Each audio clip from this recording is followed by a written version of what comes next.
Syfilis. Sygdommen skyldes bakterien Treponema pallidum.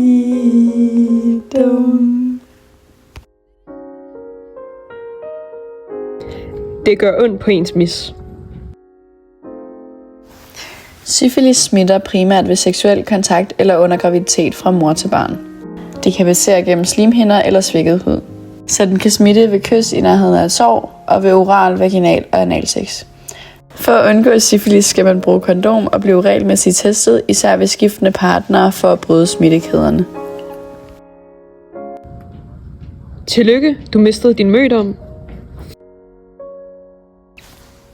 Man behandler de tidligste stadier af syfilis med en indsprøjtning penicillin. Hvis man ikke kan tåle penicillin, bliver man behandlet med tabletter, som indeholder doxycyklin. Og du har vundet en sygdom. 8 millioner mennesker i hele verden imellem 15 til 49 år fik syfilis i 2022. Og i Danmark meldes der typisk 500 til 600 tilfælde om året. Okay. Nu kan du se de sår,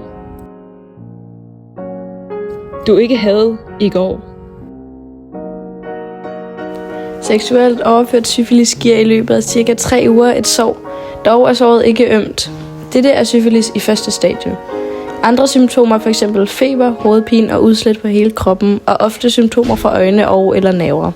Dette er andet stadie og opstår hos cirka halvdelen af ubehandlede. Cirka en fjerdedel af ubehandlede patienter vil efter nogle måneder til år uden symptomer udvikle syfilis i tredje stadie, hvor der kan være kronisk infektion med svære skader i hjerne og rygmarv, i den store aorta tæt ved hjertet eller i led, knogler og hudens bindevæv.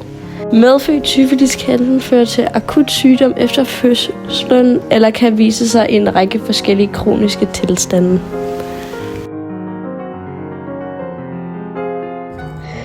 Dit private sted er lidt ømt. Og nu er du dødsdømt.